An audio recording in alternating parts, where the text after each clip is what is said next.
What do we have here? Little high school football from this weekend. This Hamden Hall team, watch out for the Hornets.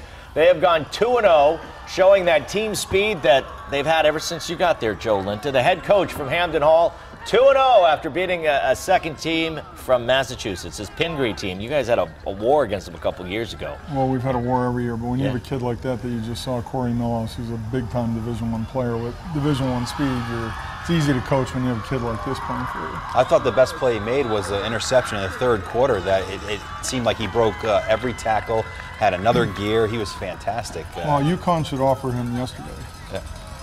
Is he a senior?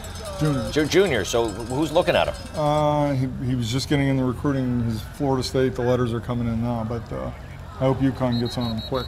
You said team speed. Does that trickle down from the coach to team speed? Yeah, I mean, I taught him some of my sprinting techniques. From the old Bulldog offensive lineman. Hey, let's talk other high school football in the state. One of the stories that we've been discussing here is the emergence of this East Haven team. I mean, they have not had a tradition of winning at East Haven over the last several years, but here they are at 2-0. This is from highlights from their first win of the season. Last week, they go to 4 overtimes to beat Hamden.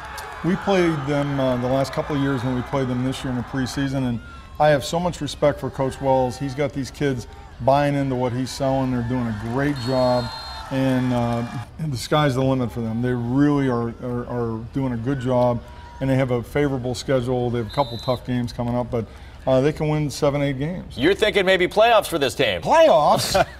Who's talking about playoffs? No, actually, they could be in the mix for the playoffs. If you win 8 games, you probably have a chance. Let's move it over to the college game, because UConn's now 2-1. They were pretty impressive against 22nd ranked Missouri. Had a chance to tie the game with this field goal here late. Joe, what did you make of this? Well, I thought that it was misguided for anybody to blame Tim Boyle on this. The mistake was made by the right guard, and the mistake was made, a ride fake to the running back.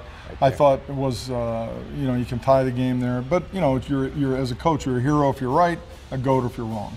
Look, for the Huskies to be losing 9-6 to a good Missouri team, a good SEC team, that's not a bad loss. Nobody wants to lose a game, but that's not a bad loss. Well, I hope this could be a real turning point to the season for them, because the 2 games they won weren't exactly Alabama and USC. Right. But this is the real deal here, playing these guys, in a 15-rounder, so to speak.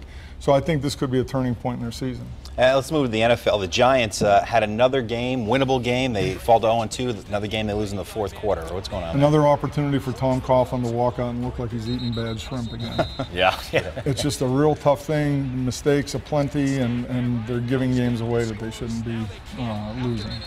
Is it the defense? What is it that you see? Just mistakes? Well, I think they're out of sync offensively a bit. Eli Manning can have a tendency to do some things that aren't the greatest, but it's a team effort there, clearly, I think. To me, it's odd, because I think Eli can be a smart player, and I think Tom Coughlin's a great coach, but they just seem to be making mistakes at the wrong time. They both have the pelts on the wall from the Super Bowls. However, it's what have you done for me last week? That's the world we live in. All right, well, for this week with Joe, we're out of time.